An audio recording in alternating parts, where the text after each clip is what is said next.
ए ने 75,000 के साथ एक कारोबार शुरू किया। बी कुछ समय के बाद रुपये 37,500 के साथ उसमें शामिल हुआ। यदि वर्ष के अंत में 3:1 के अनुपात में लाभ साझा किया जाता है तो बी कितने महीने बाद शामिल हुआ था। पार्टनरशिप का क्वेश्चन है।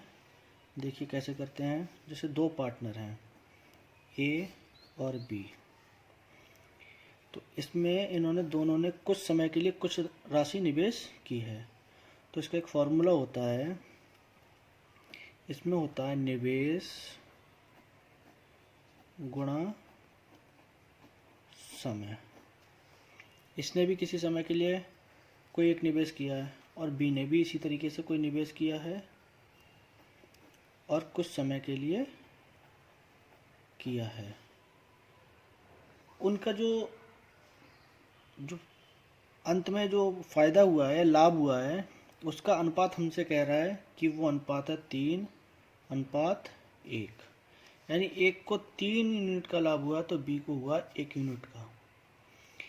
तो देखिएगा कि ए ने कितना निवेश किया। इसमें ए ने किया है 75,000 का निवेश और बी ने किया है 37,500 का निवेश।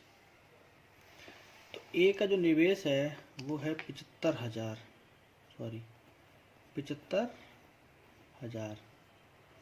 और जो बी का निवेश है वो है 37,500। तो निवेशित राशि जब इस तरीके से आती है तो हम इसको छोटा से छोटा करने की कोशिश करते हैं। इसका भी हम रेशियो लेंगे, तो रेशियो लेंगे तो हम यहाँ 2 जीरो से इस 2 जीरो को काट देंगे। यानी ए ने 750 निवेश किया है तो उसने किया 375।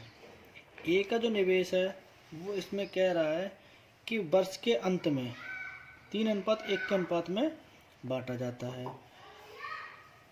तो बी कितने महीने बाद शामिल हुआ। तो ए तो पूरा हमारा होगा वो 12 महीने तक शामिल होगा और इसका जो अनुपात है वो 375। अब मान लीजिएगा कि ये कुछ महीने बाद आया और कितने महीने के लिए रहा वो हमें नहीं पता है, तो हम उसको मान लेते हैं x।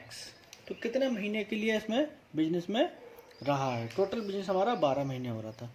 तो हम इसको क्या करेंगे, तो 750 गुणा 12 बटा 375 गुणा x बराबर 3/1, क्योंकि इनका जो लाभ है वो 3/1 यानी 3:1 के अनुपात में ही है। अब इसको हम सॉल्व करने की कोशिश करेंगे। तो 15 पिना 75, ये 50 और 15 दूनी 30 और 15 पिना 75 और 25 दूनी 50।